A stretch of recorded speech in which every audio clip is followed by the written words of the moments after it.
मध्य प्रदेश में कांग्रेस मीडिया विभाग के प्रमुख मुकेश नायक ने अपनी ही पार्टी के दिवंगत वरिष्ठ नेता माधवराव सिंधिया से जुड़ी एक बेहद पुरानी घटना की बेहद सनसनीखेज अंदाज में याद दिलाई है। इसके साथ ही नायक ने सिंधिया के बेटे और वर्तमान में केंद्रीय मंत्री ज्योतिरादित्य सिंधिया पर भी गंभीर आरोप लगा दिए। नायक भोपाल में मीडिया से बात कर रहे थे। मामला था राज्य के बहुचर्चित परिवहन घोटाले का। नायक ने इस विषय की जांच कर रही सरकारी एजेंसियों की विश्वसनीयता पर सवाल उठाए।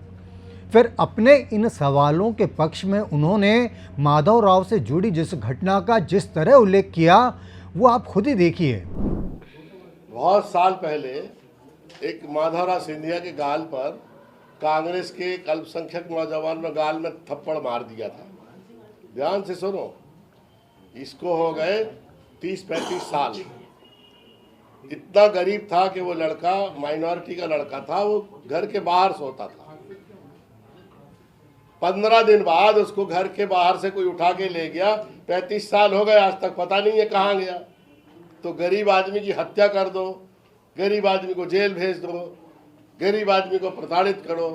जिस देश में नियम संचालन और प्रक्रिया, कानून और संविधान लोगों का विशेष अधिकार हो जाए तो उस देश में क्या न्याय की उम्मीद करोगे आप? यूं तो ये साफ समझ आता है कि नायक ने सिंधिया को झापड़ मारने वाले के यूं गायब होने और उसे तलाशने में सरकार की एजेंसियों की नाकामी पर अपनी बात रखी।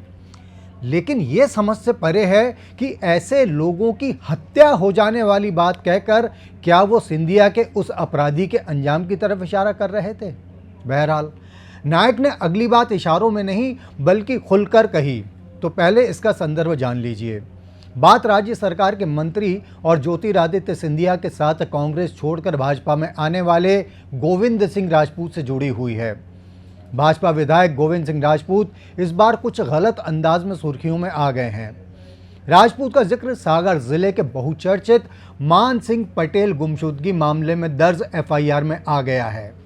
मान सिंह वैसे ही गुम हुआ है जिस तरीके से मुकेश नायक ने माधवराव पर हमला करने वाले आरोपी के बारे में कहा। इस मामले को लेकर हाल ही में सुप्रीम कोर्ट ने राज्य सरकार सहित सीबीआई को भी नोटिस जारी किया है।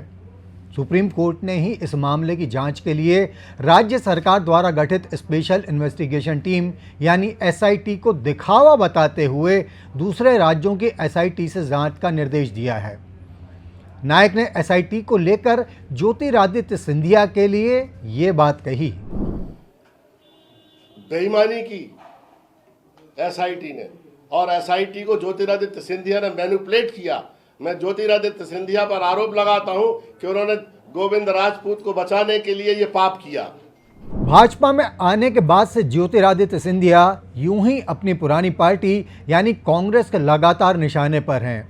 लेकिन इस बार इन आरोपों के एक छोर के माधवराव से जोड़े जाने के चलते स्वाभाविक रूप से कई कयास लगाए जा रहे हैं। मुकेश नायक को यह करीब 35 साल पुरानी घटना आज यूं ही याद आ गई या इसके पीछे कोई तगड़ा होमवर्क किया गया है, ये तो खुद नायक ही बता सकते हैं। लेकिन परिवहन घोटाले से लेकर मान सिंह पटेल के मामले में सिंधिया परिवार का यूं जिक्र किया जाना अपने आप में खास मामला बन जाता है। आप देख रहे थे अनादि टीवी मध्य प्रदेश। फिर आपकी सेवा में हाजिर होंगे। तब तक के लिए दीजिए विदा। नमस्ते।